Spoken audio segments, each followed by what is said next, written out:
So welcome everyone. We'll begin now lesson 8. Okay. This class is about the Torah. Where is it? And we're going to explore in the class who has the rights now of deciding on the Torah. What was God's intention? Does he want to be actively involved with telling us what it is that he wants? Or was he giving it over to us? And if that's the case, what's the reason behind it? That's the synopsis of this class. So let's start with Caroline, if you'd like to read what we have over here on the screen. Okay, lesson 8. Right here, right now, where Torah belongs, hint not in heaven, introduction. In the post-Sinai reality, the job of Torah scholars is to decode the text of the revealed Torah to bring all the Jewish law from potential to actuality. Now, what role does God have in this process? One would think that God, the giver and commander of Jewish law, would have some say in developing the new halachot. But the exact opposite is true. Torah is not meant for heaven, it is meant for earth. Very good. So this is a really powerful point where previously we mentioned that who is the author of the Torah and who is the only one that has the right to dictate what Torah law is God. God gave us a Torah and he said it will not change. However, with that being said, how did God want we should handle the Torah years to come from after he gave it? He did not want to have an active role where whenever one has a question, what did God mean? We should contact God and say, God, please let us know what's the meaning of this verse. God intentionally set it up that he is not hands-on, but he gave us the guidelines. He gave us the general principles which never change, and that we are the ones to determine what it is that God intended in each and every case. So let's use an example over here. We'll start with the big idea number 1. And Eliaf, if you'd like to read this section. Section 1. Human courts control the law. Once God gave the Torah to the Jewish people at Sinai, he no longer takes part in developing it. Thus, A, prophets after Moses cannot create new laws through divine revelation, and B, God himself can be overruled by human sages. Very good. So this is really important. God set up a system where a prophet, whether he makes the greatest and best, most amazing, jaw-dropping miracles, he cannot change anything in the Torah. Even if they split 2 seas, Moses just split 1. And even if he makes 2 mountains go up in flames, he cannot change Torah laws. And God says, I'm giving you a Torah which is not in the hands of prophets. So all the prophets that we had throughout the generations, whether it was Isaiah, Jeremiah, Ezekiel, or anyone else, at no point did they come to change the Torah and say, God sent me an updated message of what should be done. Read through all the prophets, the only thing they can do was dictate and say messages that God gave that don't contradict the Torah, or if it was just a temporary law that they were answering. Like there's the story with Eliyahu, the prophet Elijah, which went on the Mount Carmel and he made a sacrifice there. That was a one-time case, but prophets are not allowed to disagree with the Torah, change, regardless of the miracles they make. Even if we're 100% sure that God sent them, if he comes and he says, God told me this law has to change, this rule is not anymore meant to be kept, or this is a new rule that must be kept, we know that he's a false prophet, because God doesn't give over messages to the prophets to change anything. Not only that, God says that even if he himself were to come to us and say, I believe that what I meant with the law is X, Y, and Z, we do not listen to that. We say, well, you gave it over to us, and now it's up to us to decide what it is that you meant. So let's see some of the sources in the Jewish text about this idea. We'll start over here with No Post Torah, and Caroline, if you'd like to read. No post Torah prophetic revelation. How do we know which letters have different forms? The Talmud tells us that it wasn't God who taught us this tradition. Rather, it was from the prophets. Talmud, Tetrite, Megillah, 2b. Rabbi Yermina said, and some say that it was Rabbi Shaya Bar Abba who said, the prophets were the ones who said that the letters Mem, Nun, Zadi, Pei, and Kaf have a different form when they appear at the end of the word. Based on the last lesson, does it make sense to you that it should be the prophets who taught us such a basic thing in Judaism and not God himself? Wasn't God the legislator? Why are humans adding laws? Indeed, the Talmud itself addresses this question. Very good. So before we get on to text 2, which is a continuation of that part in the Talmud, let's see over here what we're referring to. So we have over here, we're pulling up the Hebrew letters. Which one of the letters have final letters? And the answer is there's 5 final letters. You can see the mouse on the screen. Kaf, this one that I'm circling, that's the final kaf, which means it makes the same sound. It's just when a kaf is found at the end of a word, it has a different form. So to mem, that's the second one, the final mem, same sound. It's just whenever a mem is in the last letter. Nun, the final letter nun, is the same thing. Final pei or fei, depending on if it has a dot or not. When it's the final letter, it looks like this, not like that. And then tzadik has a final letter version too. That when a tzadik is found at the end of a word, it looks different. And the Talmud asks, who introduced this final letter idea? And it says the prophets introduced it. And the obvious question is, wouldn't God want to tell us on his own what are the letters in the Torah? And that's the question the Talmud has now, that these 5 letters, why is it that God doesn't tell it to us clearly, but the prophets say it? So, Eliyahu, if you'd like to continue reading that same Talmud quote, text 2.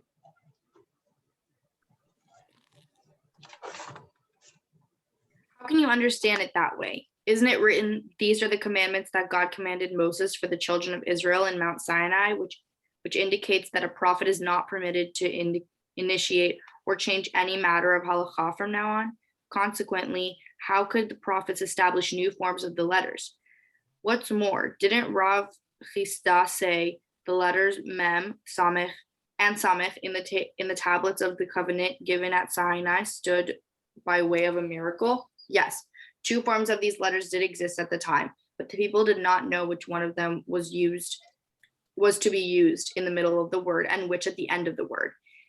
And the prophets came and established that the regular letters are to be used in the middle of the word and the final letters at the end of the word. Ultimately, however, doesn't the phrase, these are the commandments, indicate that a prophet is not permitted to initiate any matter of halakha from now on? Rather, it may suggest that the final letters already existed at the time of the giving of the Torah, but over the course of time, the people forgot them, and the prophets then came and reestablished them. Very good. So the Talmud is so convinced that it's not possible that the prophets would make up something new, that it's forced to say, must be that these letters were there from the beginning, people forgot them, and then the prophets came and reintroduced them. So they never established anything new. They were just letting us know what was forgotten at some point, probably some tragedy or some lack of study for a little while. The prophets brought them back. What do we see from here? That the Talmud knows it for a fact that it's not possible for even a prophet to introduce anything new. We're allergic to the fact that the Torah can change. It has to be something that was given from the beginning, Moses' times, and no one has a right to add anything to it. Not even God himself. We would assume that if God comes and says, these are my messages, this is the purpose, this is what I was trying to give over, we would assume that that would be the ultimate deciding factor. But if we were to ask this question, God ghosted us in the sense that once he gave us the Torah, he doesn't communicate with us anymore, not by way of prophecy, meaning he doesn't send us messages through a prophet, and not in a way of grand revelation to tell us, oh, you got this wrong, this is mistaken, this is a problem, this is not what I meant. God never again updated or told us anything about the Torah. And that's intentional. He wasn't intending that we should be the ones to have to rely on him, but rather that we should be doing it on our own. We should understand what it is that he wanted with the Torah. Let's read over here a text in the Talmud that brings out this story. This is a little bit of a longer one. Caroline, if you'd like to read. Okay, text for Talmud, Tractate 59b. There is a well-known story with the oven of Achni. The sages taught on that day when they discussed this matter, Rabbi Eleazar answered all possible answers in the world to support his opinion, but the rabbis did not accept his explanations from him. After failing to convince the rabbis logically, Rabbi Eliezer said to them, if the halakha is in accordance with my opinion, this carob tree will prove it. The carob tree was uprooted from its place by 100 cubits, and some say 400 cubits. The rabbi said to him, how does not one cite haliach proof from the carob tree? Okay, continue. Rabbi Eliezer then said to them, if the halakha is in accordance with my opinion, the stream will prove it. The water in the stream turned backward and began flowing in the opposite direction. And they said to him, one does not cite haliach proof from this stream. Rabbi Eliezer said to them, if the halakha is in accordance with my opinion, the walls of the study hall will prove it. The walls of the study hall leaned inward and began to fall. Rabbi Yeshua, Rabbi Yeshua scolded the walls and said to him, if the Torah scholars are contending with each other in matters of halakha, what is the nature of your involvement in this dispute? Rabbi Eliezer said to them, if the halakha is in accordance with my opinion, heaven will prove it. A divine voice emerged from heaven and said, why are you differing with Rabbi Eliezer? As the halakha is in accordance with his opinion in every place that he expresses an opinion. Rabbi Yeshua stood on his feet and said, it is written, it is not in heaven. Since the Torah was already given at Mount Sinai, we do not regard a divine voice as you already wrote at Mount Sinai in the Torah.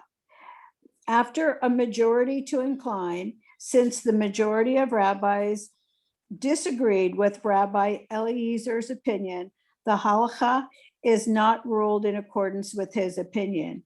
Years after, Rabbi Nathan encountered Elijah the prophet and said to him, what did God do at the time when Rabbi Yehoshua issued his declaration?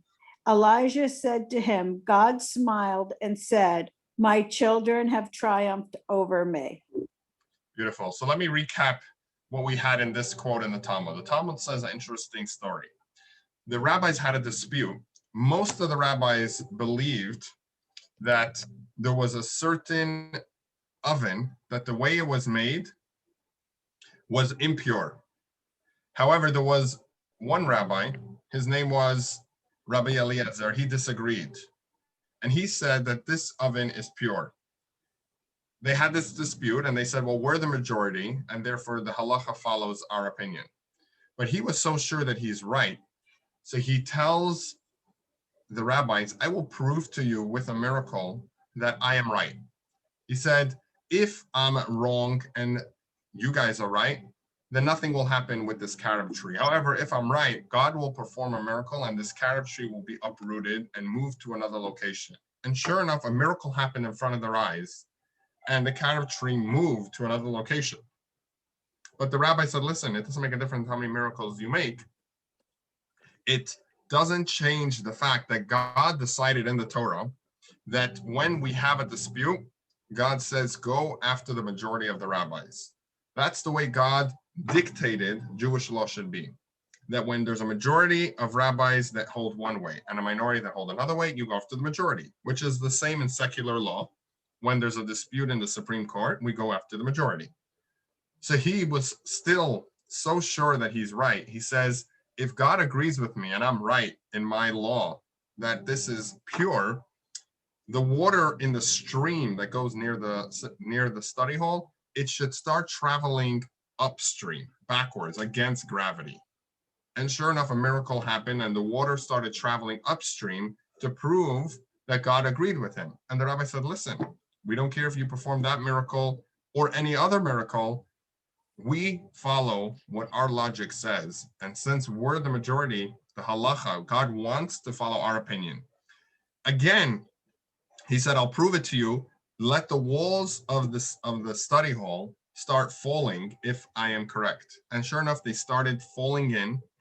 And nevertheless, the rabbis did not accept his opinion. And they said, regardless, even if God himself will come to us and say, I say that Rabbi Eliezer is right, that this rabbi, the single one, is right, we would not follow that opinion not because we disagree that God is saying it, but God already told us that once he gave us the Torah, he doesn't want to dictate anymore his opinion. Even if we're wrong, he wants us to follow what we think is logical according to the Torah laws, rather than follow what God reveals to us. So again, to clarify, only if the rabbis are disagreeing what is the meaning of the Torah, God says, then I want you to go after the majority.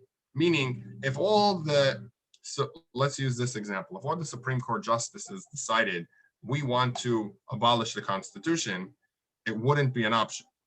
They're only allowed to argue within what the Constitution says. That's what the discussion can be. So too, if all of the rabbis are saying this is how we interpret what God says, even if God himself were to come and say, I actually interpret it differently, we wouldn't follow, because God already told us that what I say doesn't matter. I want you guys to have your opinion in the Torah and follow the majority of what the rabbis say. And this is based on a verse in the Torah, which we skipped over that quote. If we see over here, the verse in Deuteronomy, chapter 30, verse 11 to 14. And Eliyahu, if you'd like to read text number 3. Surely this Torah, which I command you today, is not too confusing for you, nor is it beyond reach. It is not in the heavens that you should say, who among us can go up to the heavens and give it for us and impart it to us, that we may observe it. Neither is it beyond the sea, that you should say, who among us can cross to the other side of the sea and get it for us and impart it to us, that we may observe it. No, the thing is very close to you, in your mouth and in your heart, to observe it. Very good. So if you notice over here, it says, it is not in the heavens. I'm highlighting those words. Lo bashamayim hi. This is a verse that God tells the Jewish people, the Torah is not in the heavens. Literally, what the verse is saying is the Torah is accessible to humans. Don't assume that the Torah is something that's too lofty, too out of reach. Rather, the Torah is something that's easily accessible by everyone. But this is where the Talmud says that God is also giving us a deeper message, and that is that even if heaven disagrees with the interpretation we have of the Torah, as long as we're doing it truthfully, we're doing it sincerely, that this is what we believe should be the interpretation, then God says, follow the way you understand it. That's where this story from the Talmud comes in, where God says, if I disagree with you, that doesn't make a difference. Once I gave you the Torah, I want you to follow the majority of those studying how they interpret the Torah. let's move on to the next text, which brings out the same idea. I think we lost Elia there for a moment. Let me bring up over here this slide. And Caroline, if you'd like to read this slide and give me your answer of what you think decides Jewish law. What decides Jewish law? A, the majority ruled by rabbis. B, a divine voice coming from heaven. C, a stream flowing backward. A majority ruled by the rabbis. Very good.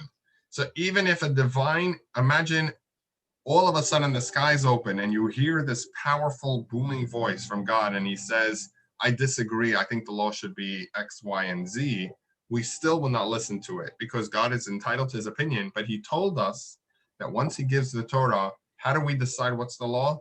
Based on the majority of those studying the Torah, how they interpret it. So miracles, wonders don't change the facts. So let's read over here the next text. Start with a similar story and then text number 5. A similar story appears elsewhere in the Talmud. Rabba bar Nahamani was hiding from the Persian officials who wanted to unjustly kill him. Meanwhile, there was a debate in heaven regarding a certain detail in the halakha. At that moment, sages in the heavenly academy were disagreeing with regard to a certain matter concerning the laws of leprosy. God said, the individual is pure, but every member in the heavenly academy said he is impure. And they said, who can arbitrate in this dispute? They agreed that Rabba bar Nahmani should arbitrate, for he is an expert. They sent a messenger from heaven after him to take his soul up to the heavenly academy. But the angel of death was unable to approach Rabba bar Nahmi, as his mouth did not cease from his Torah study. In the meantime, a wind blew and howled between the branches. Rabba bar Nahmani thought that the noise was due to the soldiers who were about to capture him.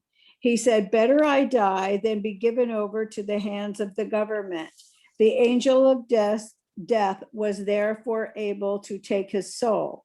As he was dying, he said in response to the dispute in heaven, it is pure, it is pure. A divine voice emerged from heaven and said, happy are you, Rabba bar Neshnami, as your body is pure and your soul left you with the word pure. Very good. So we see over here that there was a dispute, and who was given the right to decide what should be the final verdict? They had to ask one that the Torah was given to. God didn't give the Torah up in heaven. He gave it to the humans. He gave it to those that study the Torah. So even God himself was disputing, so to speak, with the heavenly court as to what the Torah law is. And they said, who's going to decide? The one we gave the Torah to. The rabbi, the one that's involved with studying the Torah, the Jewish people, they're going to tell us what the law is going to be. So it's, in other words, God's relinquishing the divine authority of the Torah, giving it over to the human beings, giving it over to those that study the Torah. It's like, imagine you have something, a favorite car, and you give it as a gift to someone. You don't have anymore the rights to decide how they should behave with it. You gave it over to them. Now they decide how to handle it. You hope that they treat it the proper way, but it's up to them. So too with God, he gives it over to us and he wants us to study it and put in our own 2 cents, our own understanding, even if it's not the way he understands it, but that's what he prefers. There's a fascinating law that brings out this idea as well, and that is how the calendar is made. We check the calendar often, and many milestones in our life are based on the calendar. Whether it's Rosh Hashanah, Yom Kippur, Sukkot, all the holidays are based on the calendar. And the question is, calendars were only around less than 2,000 years. What were the Jewish people doing prior to the calendars? So let's read over here, determining the new month. Eliaf, you'd like to read that? Determining the new month. Another example of this appears regarding the determination of a new month. The Jewish calendar, as we know it, was created in the 4th century CE, before the time of fixed calendars. Determining a new month was a complex process based on citing the new moon. 2 witnesses could appear before the high court to testify that they saw the new moon. After a thorough cross-examination, the high court would declare that day to be Rosh Chodesh, the first day of the new month. This was considered a procedure of utmost importance, as the entirety of the Jewish calendar, with all of its holidays, depended on the precise date of Rosh Chodesh. Very good. So how would they decide the new month? Witnesses would have to come and say, we saw the new moon, because the Jewish calendar goes off the moon. Unlike the regular calendar, which we use today, which goes off the sun, we would go off the moon. And it's really a hybrid version, a little bit of the sun, a little bit of the moon. But that's a separate class on its own, how the Jewish calendar works. But the moon, when it's seen again, the brand new moon, we know the new month began, because at the end of the month, the moon is not seen. There's no light shining on it. And then the new month starts. Again, the moon gets brighter and brighter until mid-month is when the moon is a full moon and it's the brightest. So regarding this law of establishing the new month, continue reading Eliyahu here, this part, and then the text 6. But what if the court was hoodwinked by false witnesses and mistakenly declared a day to be Rosh Chodesh? The following passage in the Talmud relates to this question from a legal perspective. You are authorized to determine the date of the new moon, even if you unwittingly establish the new moon on the wrong day, even if you do so intentionally, even if you are misled by false witnesses. If you're misled by false witnesses. So the Talmud, the Talmud is saying clearly that even if it was done by mistake, or even if it was done because someone was intentionally trying to trick you, God says, I don't want to decide when the new month is. I want you to decide, even if you're mistaken. So, Caroline, if you'd like to read if the high court, and then text 7. If the high court makes a mistake and rules Rosh Chodesh on the wrong day, it is still legally binding. The high court makes a mistake and it's still, that's false. No. Because the high court is the one who decides. Oh. No, try, give it another shot. Okay, okay, if the high court. Read text 6 again. It's true. Okay, yes. You are authorized to determine the date of the new moon, even if you unwittingly establish, okay, so if you make a mistake. So if the high court makes a mistake and rules Rosh Chodesh on the wrong date, it is still legally binding. True. Correct. Very good. The Yakut Shimoni echoes this idea that the power is in the hands of the human court to the extent that it is, so to speak, wrested from God's control. Yalkut Shmone Telehim Remitz 831. Rabbi Pinchas and Rabbi Chaya said in the name of Rabbi Simon, the angels gather around God and ask him, when is Rosh Hashanah? And God responds, you are asking me, and you should ask you are asking me, I and you should ask the court on earth. Very good. Okay. Because it goes by the moon.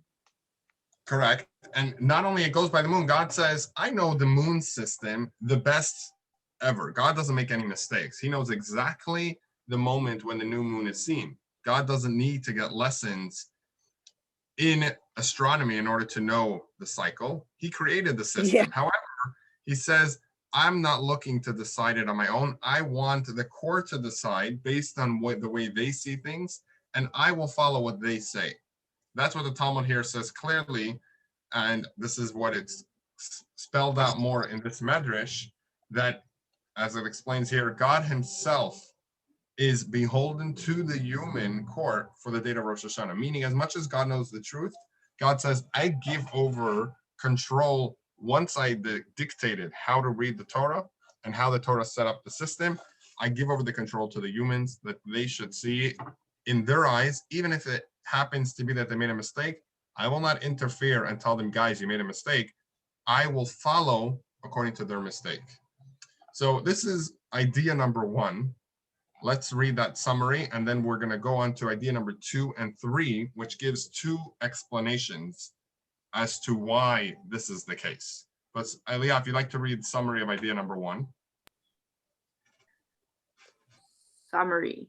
We have covered big idea number 1. Once God gave the Torah to the Jewish people at Sinai, he no longer takes part in developing it. Thus, A, prophets after Moses cannot create new laws through divine revelation, and B, God himself can be overruled by human sages.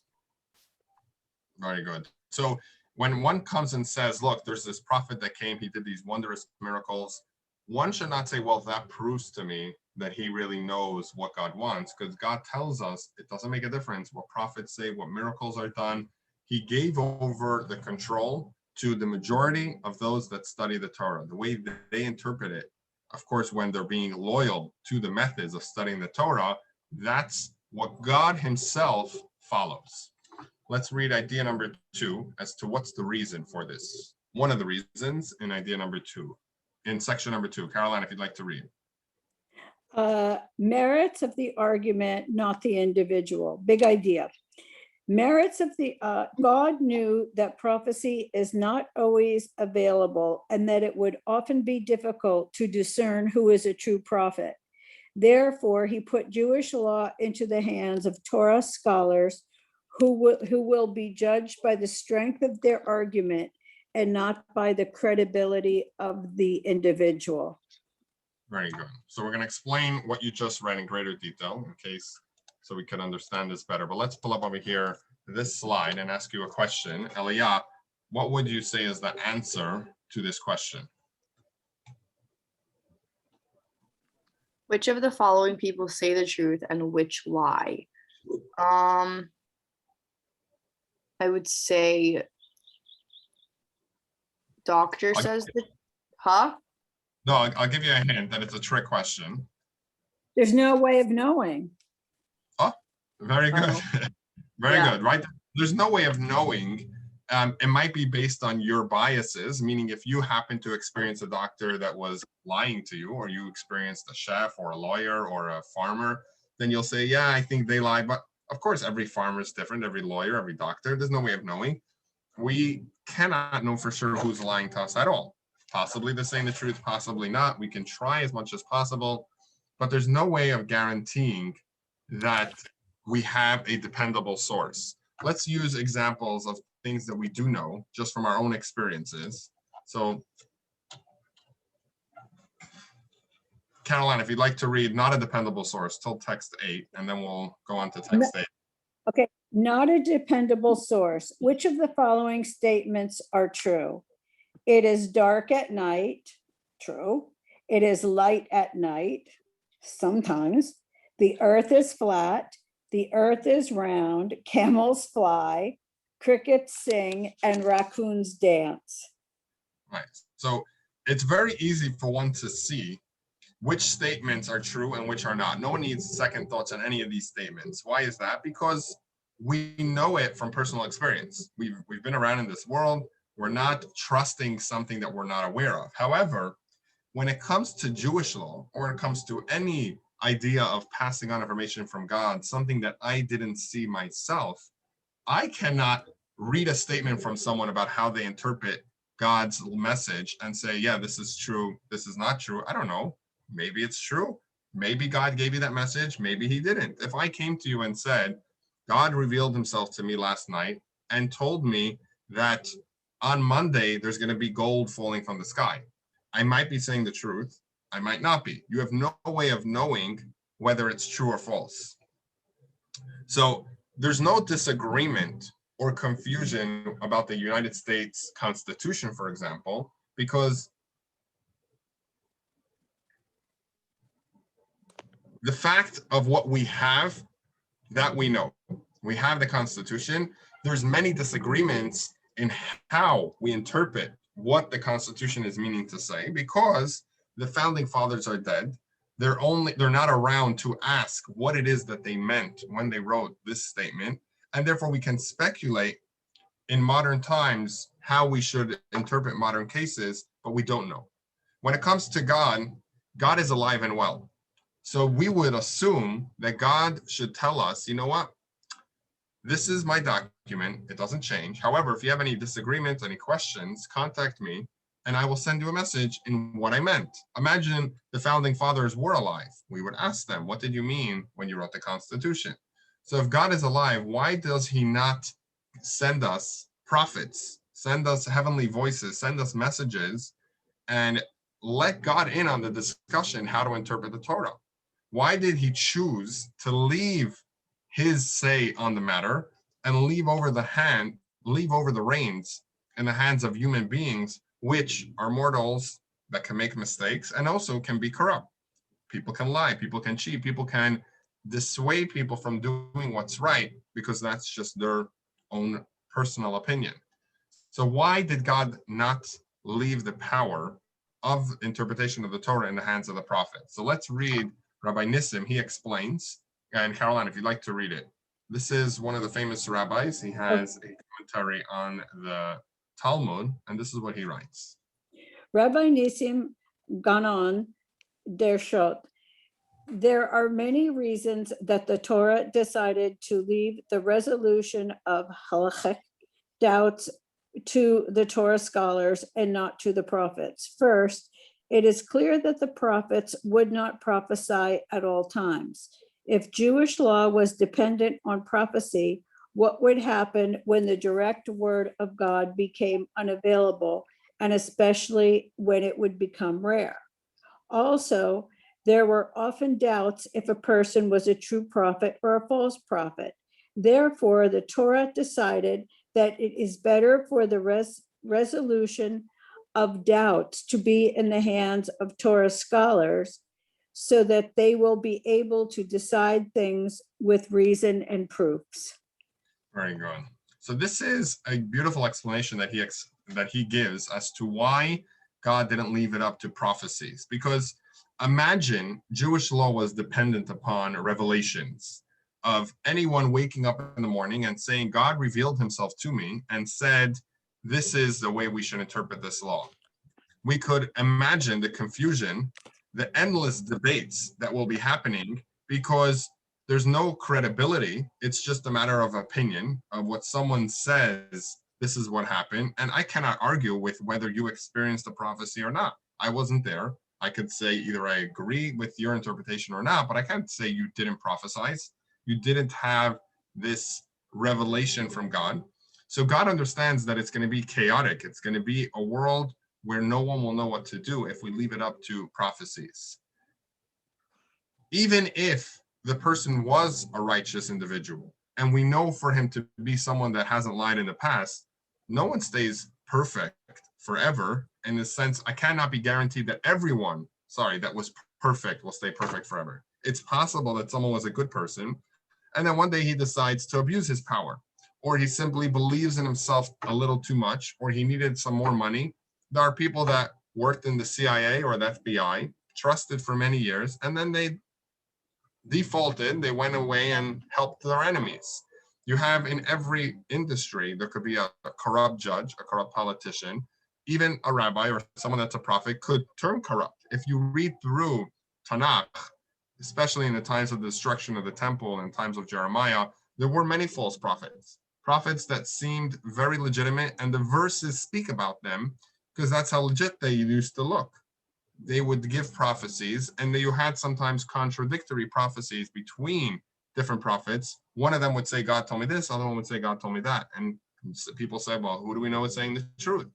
So God understood that relying on prophecies is leading to confusion.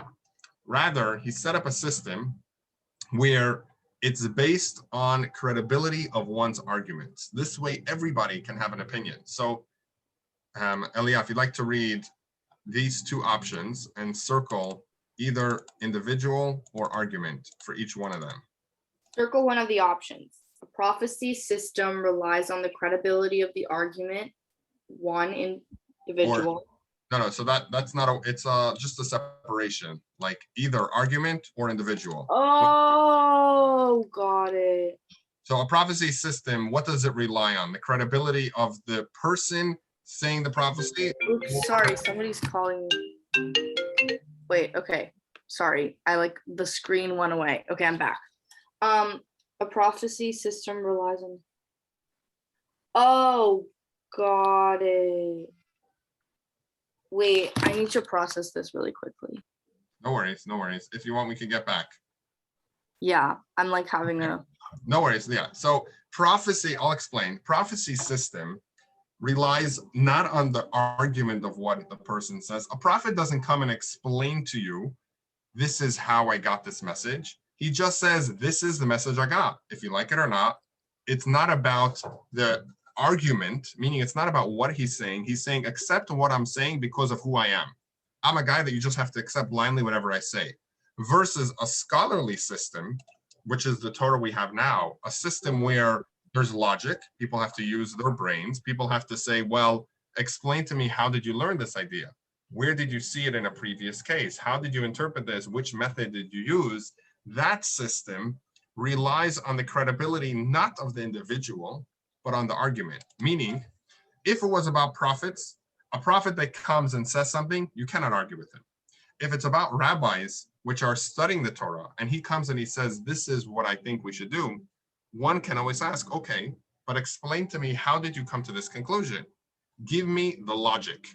So in other words, prophecy, there's no logic involved. So no one can ask and no one can understand. A scholarly system uses only logic, and therefore it's a system where one can always question, one can always doubt and say, prove to me. Let's have a discussion, let's have different opinions, and let's see which method people mostly agree upon. So in other terms, think of it as if the Supreme Court wasn't 9 justices using their brains, but rather 9 prophets that sit there and argue the whole day which prophecy they got from the fathers, we can understand that there'll be chaos. They don't do that. They use their logic, and these are bright individuals that say, this is how I explain and understand the law, and they argue about it. They each give their own opinion, and then they can come to a conclusion. So that's why the Torah was set up the same way, that it's based on the arguments, meaning based on one's logic, and therefore everyone can give an opinion. Everyone can understand where things are coming from. Just study the Torah and you'll understand how we reach this conclusion. So let's read that summary. Elia, if you'd like to read summary of section 2. We have covered big idea number 2. God knew that prophecy is not always available and that it would often be difficult to discern who is a true prophet. Therefore, he put Jewish law in the hands of Torah scholars who would be judged by the strength of their argument and not by the credibility of the individual. Following section, we will explore big idea number 3. Very good. So he left it up to people using their logic and not just relying on who the person is. Okay, section 3. Caroline, if you'd like to read. I'm sorry.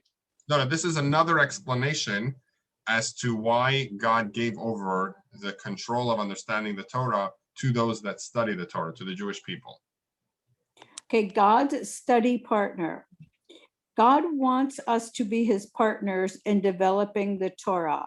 Thus, every individual can and must make discoveries in Torah. When we invest ourselves in Torah, we adopt it and it becomes our own. The Torah we learn then belongs to both God and ourselves. Very good. So these are the 3 ideas within this section that we're going to cover. Let's start with point number 1. Elia, if you'd like to read, taking ownership.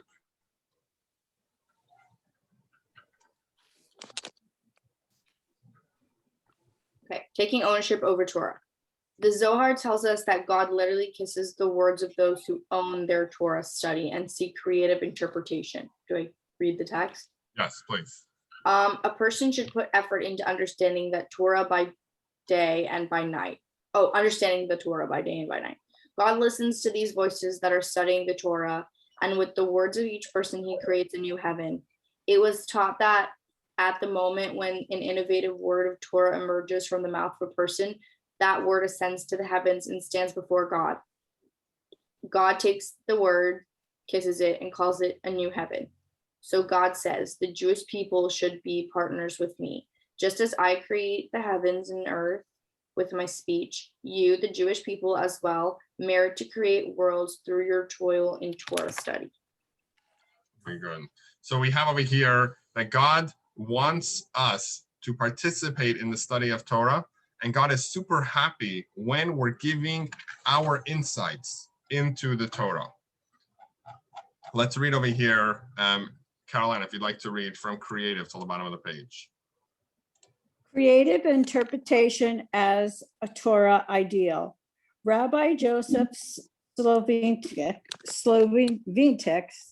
a prophetic Torah scholar who made tremendous innovations in Torah, authored a book called Halakhic Man, in which he speaks about the role of halacha and its central role in Judaism. In this book, we find that innovating in Torah is fundamental to the entire tradition. Text in Rabbi Joseph Sloveniak, the Halakhic Man received the Torah from Sinai, not as a simple recipient, but as a creator of worlds, a partner with the Almighty in the act of creation. The power of creative interpretation, Hadush, is the very foundation of the received tradition. God allows us human beings to partner with him to complete the creation of Torah. We are mandated to pick up where God left off, so to speak. Very good. So he explains this idea that we're not there to fill in mistakes that God made or God left out situations. Rather, this was intentional. Imagine you go to a drawing class where you tell your partner, your significant other, your friend, you say, I want to make a drawing where we're both partners in this together. I'll make a part of the drawing and you make a part of the drawing. Not because I cannot make the whole drawing, but because I want a piece of work that we both worked on together. So too, God says, I'm going to give you the fundamentals of the Torah, but I want and I love your participation. I want you to innovate, to come up with new understandings, to reveal new depths in the Torah, and that will make me so excited. That will make me feel like you are my partner in making this beautiful drawing, this beautiful masterpiece, which we call the Torah. And as it's explained in the next text we're going to read, a little bit in greater detail, how it's not God didn't know what's going to happen down the line and he didn't tell us how to interpret the Torah. God intentionally gave us just the seeds, fundamental points, wanting us to be partners with him in making this Torah as applicable as possible. So, Eliyahu, if you'd like to read this page. Rabbi Dr. Walter Wurzburger, a student of Rabbi Joseph B. Soloveitchik, describes the importance of creativity and partnering with God. Rabbi Joseph B. Soloveitchik time and time again pointed to the centrality and creativity in Judaism. He contended that the Torah does not begin with the account of creation in Genesis in order to impart cosmological or metaphysical knowledge. The real objective of the narrative is a normative one, to teach us how to conduct our lives, to become creative in the effort to help perfect the world emerges as a religious ethical ideal. Human partnership with God involves not only our responsibility to advance civilization, but also to participate in determining the meaning of the written Torah. The oral Torah assigns to human reason and conscience a decisive role in ascertaining the meaning of the revealed word of God as contained in the written Torah. This being the case, the meaning of the Torah is the product of interaction between the infinite God and finite man. The emphasis of human creativity also manifests itself in the categorical rejection of all supernatural influences in the determination of the meaning of the Torah, where prophets granted any special authority to utilize their supernatural powers for the determination of legal issues. Torah would cease to be the joint product of the partnership between God and man. Very good. So it's not about the prophets. It's clearly about man partnering with God. And let's pull up this next activity. And if we think of it, God and us are partners in about every aspect of our life. Look at it as bread. God has his part of making bread, and that is allowing crops to grow. Man's part is baking the bread. We grind the wheat, we turn it into bread. Meat, God allows animals to live. Our part is we prepare the meat. We slaughter the animal, we clean it, we cut it up. Water, God makes it rain, and we gather the water. Clothing, God is the one that provides the materials, whether it's from animals or from plants, and we turn them into clothing. God doesn't make clothing grow. Shelter is the same thing. God provides the materials, and we turn it into a home or into a vehicle. A moral compass, God creates a moral compass, and we tune into the moral compass that God gave us. God provides a path to connect with him by giving us the Torah, and we find the path to connect with God. We have to implement it. So God is intentionally making everything in the world that we become his partners, as we'll see in this slide over here. So this is from before. Prophecy is not a reliable system because it's based on trust, and God wanted us to be able to question and understand everything, to use our logic. And this is where we become partners with God. Partnering with God is by us doing our part, just like we do our part when it comes to every other field in life. So it's part of our mission to make discoveries in the Torah, meaning it's not just a mistake that God left it out, but God intentionally set it up that we should fill in our parts that we have to add, that we have to explain within the Torah. And Caroline, if you'd like to read over here, a unique soul attachment. A unique soul attachment. In the following text, Rabbi CteenU Zalman of Leidi argues that from a spiritual and mystical perspective, creative interpretation of the Torah is a matter of the soul. Every person's soul has a unique makeup and is dispatched to this world to achieve a sense of perfection. Insomuch as two souls are alike, the only way for your soul to achieve that perfection is by innovating something in Torah that is unique to the style of your soul, thereby bestowing upon it the perfection that the Torah carries with it. Very good. And let's read that text. What your soul needs from the Torah is not the same as what my soul needs. As such, as each person has their only portion in Torah, which they are responsible to uncover. Rabbi CteenU Zalman, every Jew is able to reveal secrets of wisdom and discover a new insight in the laws or in homiletics, in the revealed and in the mystical, according to the nature of the soul's root. Indeed, one is obligated to do so in order to perfect his soul by elevating all the sparks that have been allotted to it. So he expresses clearly that each person has a part of the Torah that he is supposed to innovate in. He's supposed to bring his unique twist and understanding based on the source of his soul, what he has to add to the part of the Torah. Now we're going to explain where we get this source from. And Elia, if you'd like to read. The idea is expressed in the following passages. Text 13. Happy is the one who has not followed the counsel of the wicked, or taken the path of sinners, or joined the company of the insolent. insolent. Rather, the Torah of God is his delight, and in his Torah he meditates day and night. Do I keep going? Yeah, so notice first over here, we said the Torah of God is his delight. And then it says, and in his Torah, which is referring to the one that's studying, he meditates day and night. It doesn't refer to God's Torah. He's saying in his Torah, meaning in the one that studies. So the Talmud asks this question, and yes, continue reading and then read text 14. The Talmud points out that the verse first refers to the Torah as God's Torah, but concludes by calling it his, the student's Torah. So which one is it? The Talmud explains, text 14, Rava said, with regard to his verse, initially the Torah is called by the name of God, but ultimately it is called by the name of the one who studies it. As it is first stated, the Torah of God is his delight. And in the continuation of the verse, it states, and in his Torah, he meditates day and night. This teaches that through study, one acquires ownership, as it were, of the Torah.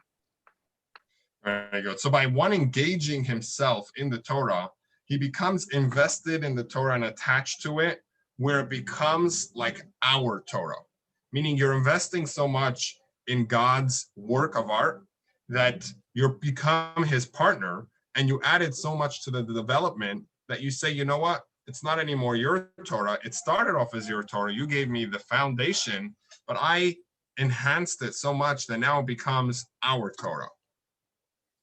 And let's see where this plays out in Jewish law as well. And this is an interesting quote from the Talmud as well. And Caroline, if you'd like to read that. Investing in your own Torah. The following passage gives this idea legal strength by arguing that it is the basis for a Torah scholar's ability to waive his own honor.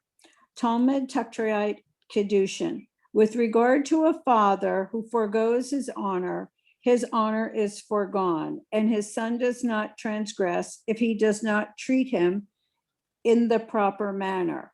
By contrast, with regard to a rabbi who forgoes his honor is not foregone. Rav Yosef said, even with regard to a rabbi who forgoes his honor is foregone, as it is stated, and God went before them by day.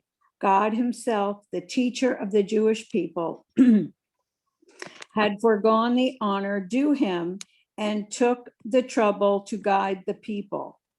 Rava asked, how can these cases be compared?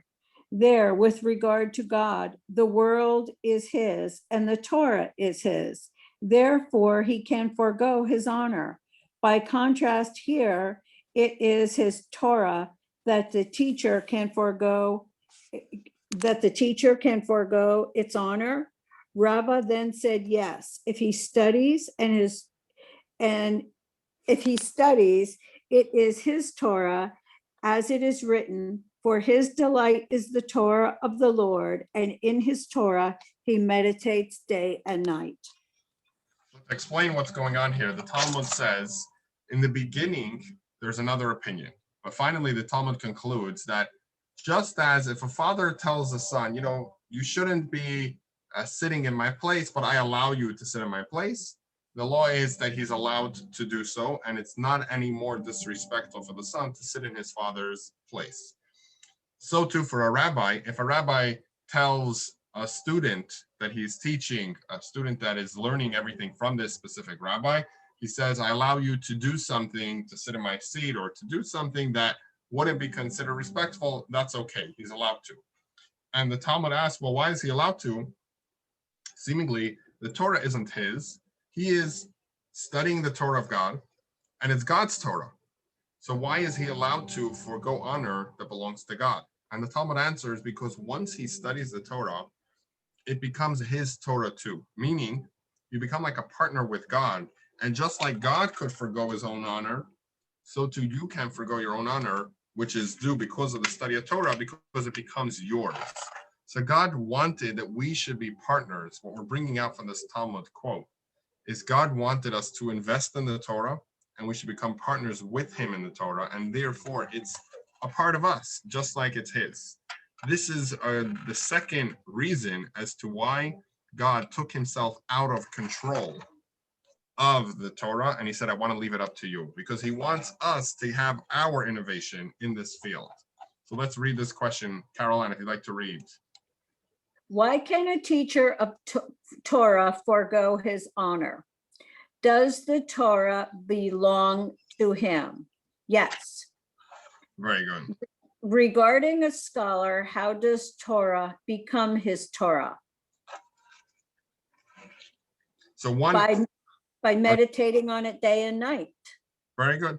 By first understanding that it's God's Torah and that he's studying God's Torah, that makes it eventually into his own Torah. Meaning not coming off and saying, this is a Torah that from the beginning is mine, but rather understanding that it's God's Torah and then using his mind, his logic as much as possible to understand it. That's where he makes it his own Torah too.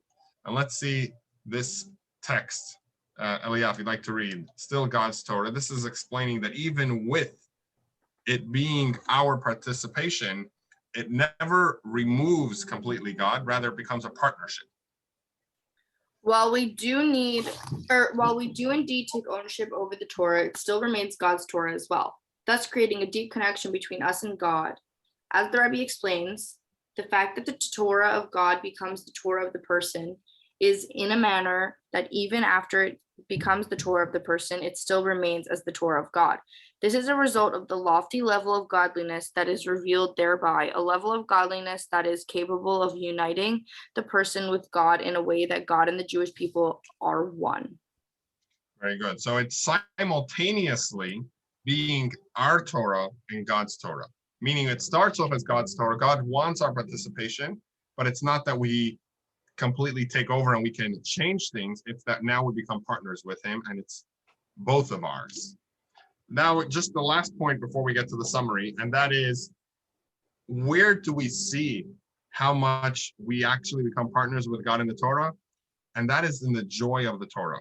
Let's read this statement from this professor, which was also a religious Jew, and then we'll show like a short clip about it, and then we'll move on to the summary. So Caroline, if you'd like to read. The joy of Torah. In the following essay, Professor Chaim Saim contrasts that the way lawyers treat American law versus that the way Jews treat the Torah. Professor Chaim Samin, what happens in heaven? Study of what? Jewish law. Every day, thousands of men and increasingly women around the globe gather in synagogues and office parks, sit in trains or buses, log in online to study a double-sided page of Talmud. The program known as Daf Yomi, a page a day, completes the entire Talmud over a span of 7.5 years. In August 2012, more than 90,000 such students crammed into MetLife Stadium, home to the National Football League's 2 New York City-based teams, to mark the completion of another multi-year cycle. By comparison, a mere 81,500 fans turned out for Super Bowl, looks like 53. But it was a celebration, at least of the stirring as any sports game, rock concert, political rally, and all in the name of an enormous and enormously technical legal work of more than 5,400 pages studied each day as a religiously prescribed hobby. Okay, continue with this part. Summary. We have covered big ideas. Over here. Packed stadiums are one thing, but the unique status of Jewish law is even more evident in life's quieter moments. When a parent is critically ill and a child wants to beseech God for a cure, Torah study is an appropriate response. Should the parent pass on, Torah study is a time-honored way to commemorate the departed. The same is true of joyous occasions, weddings, bar mitzvahs, newborn celebrations, graduations, birthdays. I have spent a decade and a half in the company of an accomplished legal scholars and am fortunate to know very successful lawyers. Yet I've never been to a stadium full of people celebrating the US Constitution, much less the tax code. Have never heard a law professor address a church group on the details of contract law, and have never seen a parent faced with the joy of a new life or a child faced with the tragedy or of a parent's death whip out a uniform commercial code in search of inspiration or insight. By contrast, it is hard to imagine any private, public, social, religious, or institutional setting where it would not be appropriate to take out a book and study or expound on some finer point of Jewish law. Very good. So what this is trying to bring out is we see the joy that is included with Torah study, where it's not just you're studying raw text in order to know the law, but because it becomes a partnership where it's also your innovation, your participation, it's a lot more than just something I read, but it's something that I actually find delightment in participating, in joining in that study. Let's see this short clip. This is of once every 7.5 years when they finish the cycle of studying the Talmud. So they make, there's a big one in the US, a big one in Israel. Many people join online, but just to see the idea of the celebration that they have.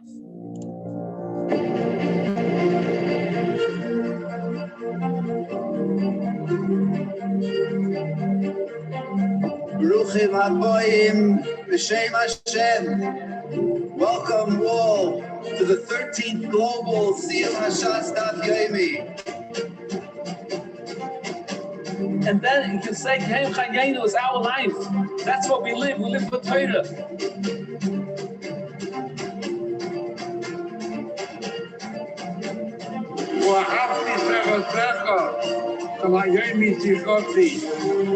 The Torah is our joy and our ultimate protection.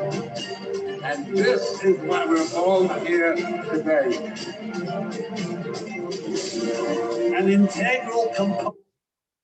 So that's just to get a short clip. So let's go back to the summary of this section, and then we'll read the ideas of the class. And Eliyav, you'd like to read summary of section number 3? We have covered big idea number 3. God wants us to be his partners in developing the Torah. Thus, A, every individual can and must make discoveries in Torah. B, when we invest ourselves in Torah, we adopt it and it becomes ours. C, the Torah we learn becomes simultaneously God's and our own. Very good. So let's go through the summary of the key points that we discussed in all sections of this class. And Caroline, if you'd like to read the first 6, and then you'll read the next 7. Key points. No, Jewish law is not based upon esoteric signs. 2, God does not take part in deciding Jewish law. 3, God defers to humans to determine halakha. 4, God can be overruled by human rulings. 5, prophecy is not a reliable source to determine halakha because it is not really readily available. 6, a ruling based on prophecy would be a trust-based system. Very good. So just to go through, that was section 1 and half of 2, that God pulls out from the authority to dictate Jewish law. And he doesn't just rely on prophecy because it's not a trust, it's only a trust-based system. It's not a reliable system where anyone can understand. Okay, continue Eliyahu with 7 to the end. 7, a trust-based system is not verifiable and can be cause of great confusion. 8, an academic-based system is based on scholarship and therefore always available. 9, an academic-based system can be verified based on the validity of the argument. 10, God wants us to be his partners in creating the Torah. 11, every individual can and must make discoveries in Torah. 12, when we invest ourselves in Torah, we adopt it and it becomes ours. 13, the Torah we learn becomes simultaneously God's and our own. Beautiful. So that's the last idea, is that God wants it to be that we're his partners because it's supposed to be God's and our Torah. We're supposed to innovate. We're supposed to have the excitement that we're not just studying someone else's idea, but something of God and ours. With that, we'll conclude. Thank you all for joining. It was a pleasure.